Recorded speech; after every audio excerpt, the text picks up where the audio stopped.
You're listening to Change Your POV Podcast, episode 113.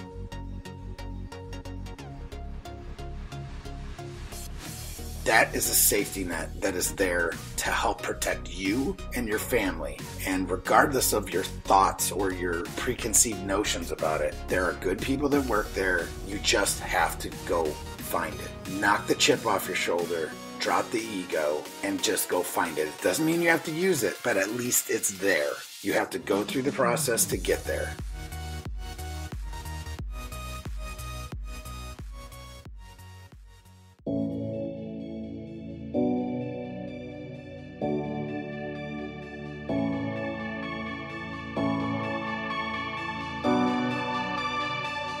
Welcome to Change Your POV Podcast, helping you navigate transitions in your life, like entering and exiting college or the military, changing jobs or careers, and providing you with the coaching and mentorship needed to help you advance in your personal or professional life.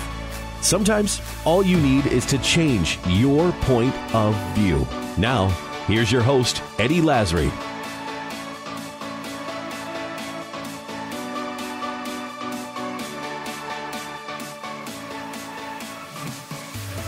Are you a veteran or getting out soon and think you are going to live on military stipends, back pay, GI Bill? Well, do you think companies are just lining up to hire you because you are the most awesome leader this world has ever seen? Are you expecting the government to hold your hand and ensure your success once you take off the uniform? Well, folks, Bennett and I have some rather bad news for you. Stay tuned as Bennett shares with us the truth about this and what you can actually do to be successful. But first, I would like to thank this week's sponsor, Mountain Up. Mountain Up is a premier military clothing apparel store that offers all kinds of stuff. I'd like to pick just one of these items to share with you.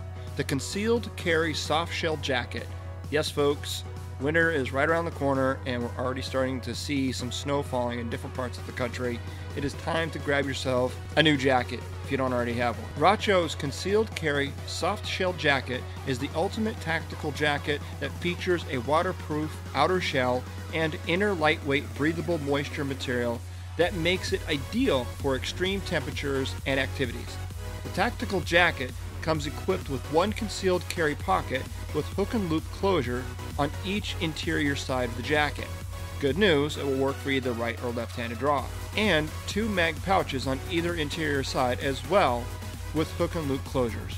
In addition, the jacket features a zippered collar with concealed detachable hood, zipper shoulder pockets, forearm pockets on the left arm, and two front slash pockets, two back pockets, vented underarm, and a 4x4 hook and loop patch attached on either side. Racho offers an exclusive line of concealed carry jackets. So grab yours today. Head on over to changeyourpov.com/mountain up, and when you're there, at checkout, enter the promo code GOOD10 for your 10% off. And now, let's check out what Bennett has to say about this topic.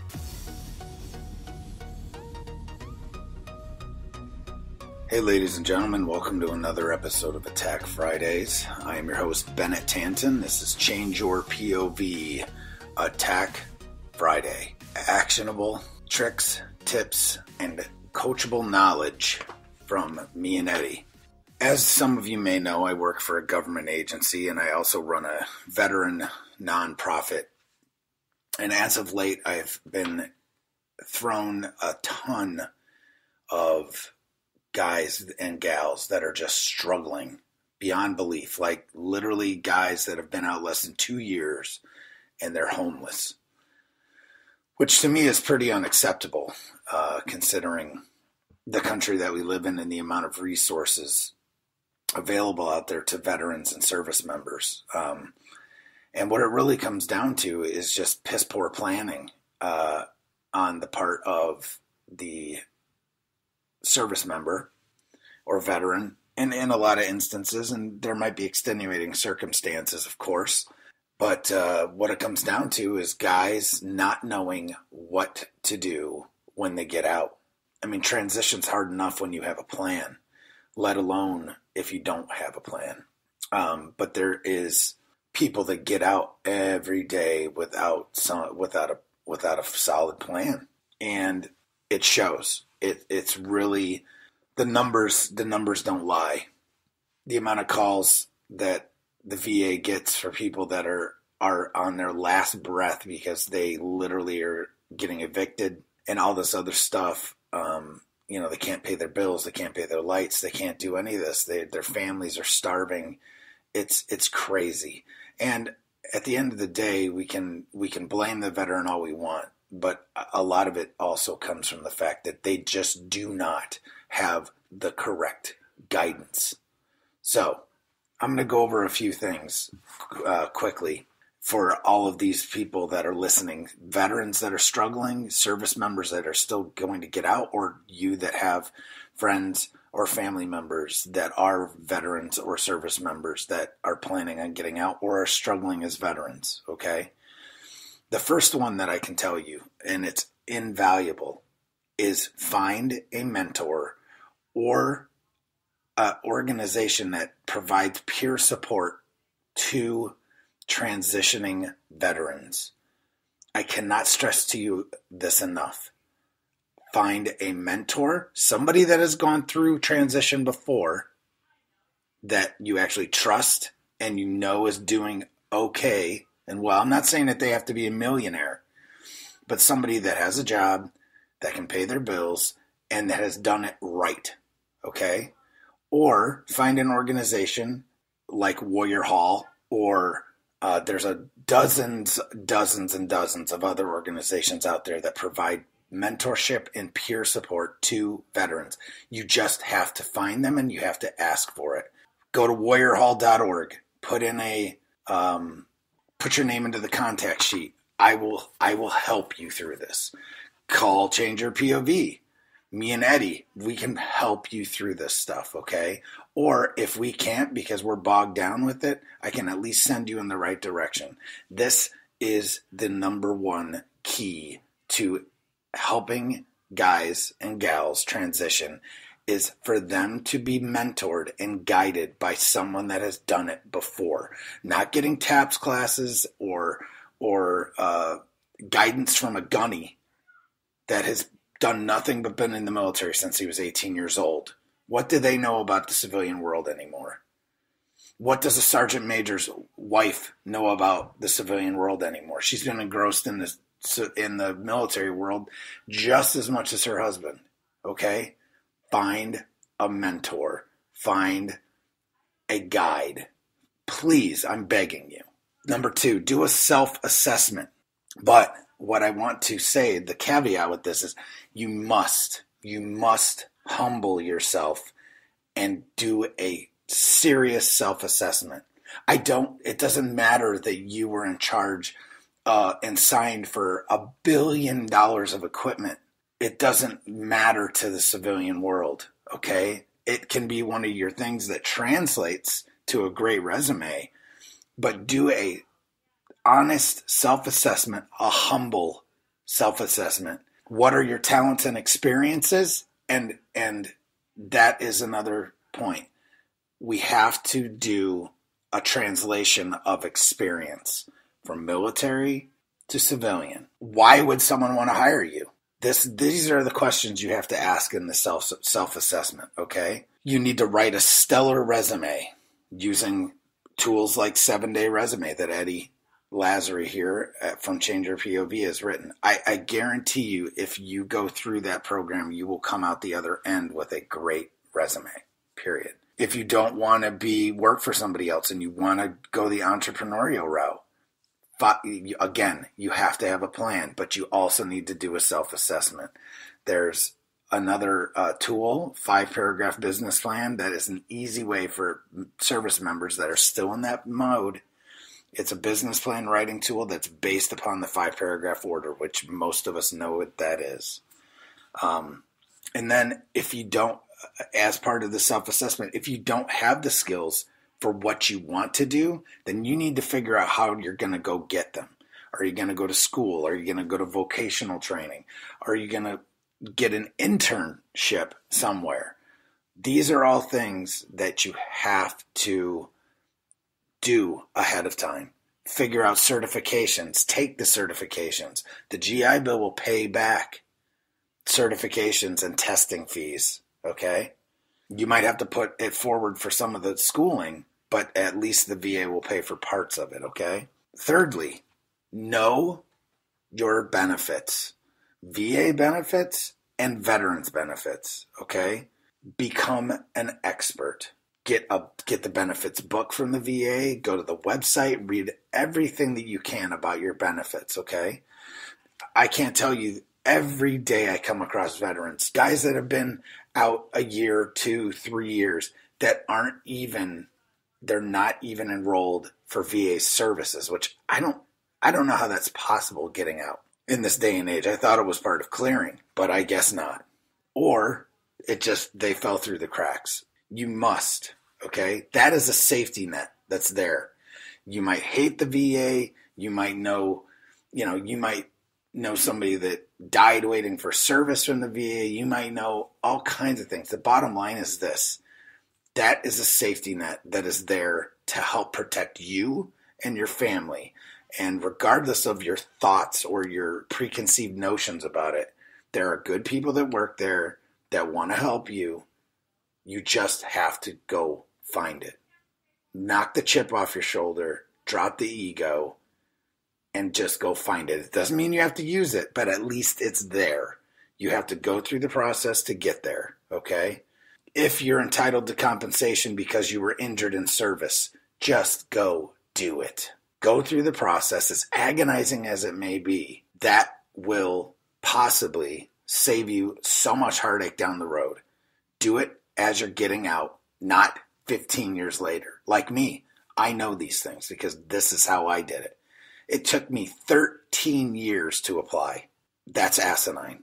Learn from my experience. Don't do it the way I did it. All right? I beg you. Know your benefits inside and out. States have different benefits. Find out what benefits your states offer.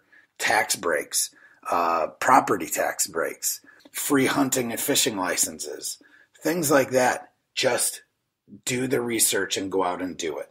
All right? Then, the fourth thing is, if you know you're getting out, do everything you can to find a job before you get out, because the money you think is going to be there, whether it's from the VA or whether it's from back pay or you're selling back terminal leave. I had a guy the other day sold back 35 days of terminal leave, and he had some other money owed to him. Guess what? He's not going to get it for 4 months because they messed something up. You have to have a plan. If you're going to go to school, GI Bill, get it set up. Get everything set up with the school that of your choice that you're going to go to before you go out. And again, that's not the end all be all, because when they say that they pay you BAH, it's not steady. It's based upon when you're in school. If you're not in school, guess what? You don't get paid for that. So if you're only in school because it's between terms, if you're only in school for 2 weeks out of a month, guess what? You're only getting paid for 2 weeks, folks. Okay? You can't pay your rent with $800 a month. Okay? And all your other bills. So it sounds all fine and dandy, but there are stipulations and there's things that you have to know. Again, it comes back to the mentorship thing. Talk to somebody like me, like Eddie, that have been there before. Okay, I promise you that it will make it so much easier and so much better if you just go find somebody to help guide you. If you have a family, make sure that they're taken care of, because guess what? TRICARE goes away. You don't get base housing anymore. You're not going to have BAH from the military to pay your rent, to buy you food from, the commissary or whatever. Guess what? That, unless you're 100% disabled, that all goes away. It all goes away. Another piece of advice is, do not discount still living on base. If you are a federal employee or you're a 100% disabled veteran, you can still live on base, especially if it's gone privatized. But again, I don't have time to go into the details, okay? But I've lived on Dover Air Force Base, I've lived on Tyndall Air Force Base, and I have friends that have lived on other bases, and trust me, when you're a civilian, it's not so bad. Because guess what? You're going to probably miss the accommodations and everything else. So this is a different attack episode because I'm on a soapbox right now because I've got guys and gals that are just, there's no reason that it should be this way. There just isn't. And I don't want to blame individuals as much, but you're still 50% of the problem because it's just the way it is. You have to take responsibility for your actions. You have to do these things. The biggest thing that I want to leave this with is to have a plan. The attack part of this, the actionable tips, tricks, and coachable knowledge are the two biggest things. Prior planning prevents piss poor performance, folks. Prior planning. But as we all know, Murphy is a son of a bitch. And even the best laid plans will get fragoed and kicked in the ass and IEDs will explode. Okay? But we've dealt with this shit before. This is why this is the second part of this. You have to. And it should be a prerequisite. If one person comes to me because of this, I've succeeded. You have to find a mentor to help guide you through transition. I beg you. I can't have more veterans coming to me when it's too late and I can't help them. I mean, I'm saying I can help them to an extent, but sometimes it's beyond. I can't help you when you're getting evicted from your home. You don't have food to feed your family. You have no health insurance and your baby's sick. Don't get there, folks. Don't freaking get there. Nip it in the bud prior to. Drop a little bit of your ego. Have a little humility and accept some help from people so they can guide you so you don't end up that way. It's that simple. Find a good mentor. Find a peer support specialist. Find buddies that have done this shit to lean on. Okay? Because if you don't, there's a good chance you're going to fail. I'd say for most guys, it's 50-50. And that's the truth. NCOs, officers, I've seen it all. Okay? I had a captain who was medically retired come to me the other day because their house was getting foreclosed on because they'd lost their job, because they had done something stupid and assumed things. Period. You're not too cool for school, man. It can happen to any one of you. So just seriously, I beg you, have a plan, find a mentor. And even then, it's not the end-all, be-all. But at least you're one step ahead, okay? So, I'll get off my soapbox now. I hope you all have a great weekend. We've got a bunch of stuff going on here at Change Your POV that is going to be, it's pretty damn exciting. So, stay tuned. Remember, Attack Friday. Have a great weekend, guys. Until next time.